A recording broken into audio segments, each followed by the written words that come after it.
Hello viewers, আশা করি সকলেই ভালো আছেন। আজকের সপ্তাহের মানডে নাইট র এপিসোডটি খুব ইন্টারেস্টিং হয়েছে। আজকের সপ্তাহে কিন্তু আমরা দেখতে পেয়েছি ব্রনসন রিড এবং ব্রন বেকার মিলে রোমান রেন্সকে ব্রুটালভাবে অ্যাটাক করেছে।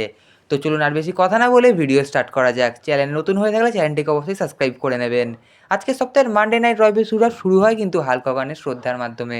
আমরা বিগত সপ্তাহে হাল্ক হগানকে হারিয়েছি, তো তার রেসপেক্টের মধ্যে দিয়ে কিন্তু আজকের সপ্তাহের মানডে নাইট র এপিসোড শুরু হয়।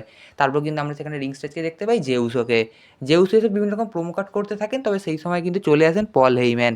পল হেইম্যান এসে কিন্তু জেউসোকে বলতে থাকে রোমান রেন্স তোমাকে এইভাবে বোকা বানাচ্ছে। আগে যখন তুমি ব্লাড লাইনের সঙ্গে যুক্ত ছিলে তখনও কিন্তু রোমান রেন্স তোমাকে এইভাবে বোকা বানাতো।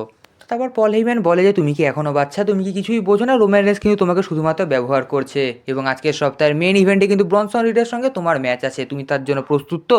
তো এরকম কথাবার্তা হতে থাকে তাদের মধ্যে এবং পল হেইম্যান কিন্তু নানাভাবে ডিস্ট্র্যাক্ট করতে থাকে জেউসোকে। তবে একদম শেষ পর্যায়ে যখন দেখতে পায় পল হেইম্যান যে তার কোনো রকম আর লাভ নেই জেউসোকে এইরকম বুঝিয়ে, তখন কিন্তু পল হেইম্যান চলে যায়।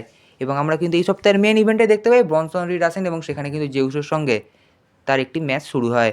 ম্যাচটি কিন্তু নিঃসন্দেহে একটি ভালো ম্যাচ ছিল। তো ম্যাচটিতে কিন্তু জেউসো এবং ব্রনসন রিড দুজনেই কিন্তু খুব ভালোই পারফরমেন্স দিচ্ছিলেন। ম্যাচটি কিন্তু দেখে বোঝা যাচ্ছিল না যে ম্যাচটি কে জয়লাভ করতে পারে। তবে ম্যাচটি কিন্তু একদম এক পর্যায়ে আমরা দেখতে পাই সেখানে কিন্তু ব্রন বেকার চলে আসে এবং জেউসোকে একটি স্পিয়ার মারে, যার ফলে ম্যাচটি ডিসকোয়ালিফিকেশনের মাধ্যমে শেষ হয়। সেই সময় কিন্তু জেউসোকে বাঁচাতে চলে আসে রোমান রেন্স। রোমান রেন্স আসা মাত্রই সেখানে কিন্তু ব্রন বেকার রোমান রেন্সকেও একটি স্পিয়ার মারে এবং সেই সময় কিন্তু রোমান রেন্স এবং জেউসো মিলে ভাবেন যে ব্রন বেকার এবং ব্রনসন রিডের ওপর অ্যাটাক করার জন্য, কিন্তু তারপরে সেখানে কিন্তু কোনো রকম লাভ হয়নি। অর্থাৎ পুরো তাদের এই ভাবনাটাই কিন্তু রোমান রেন্স এবং জেউসোর ওপর উল্টোভাবে পড়ে যায়। অর্থাৎ সেখানে কিন্তু ব্রন বেকার আসে এবং ব্রন বেকার এসে রোমান রেন্স এবং জেউসো দুজনকে কিন্তু স্পিয়ার মেরে দেয় এবং এক পর্যায়ে কিন্তু আমরা দেখতে পাই রিং স্টেজে দাঁড়িয়ে থাকেন ব্রন বেকার, ব্রনসন রিড এবং পল হেইম্যান।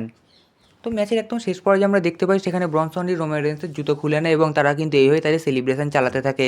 তো এটি কিন্তু রোমান রেন্সের কাছে সত্যি একটি লজ্জাজনক হার বা স্টোরি লাইন বলা যেতে পারে।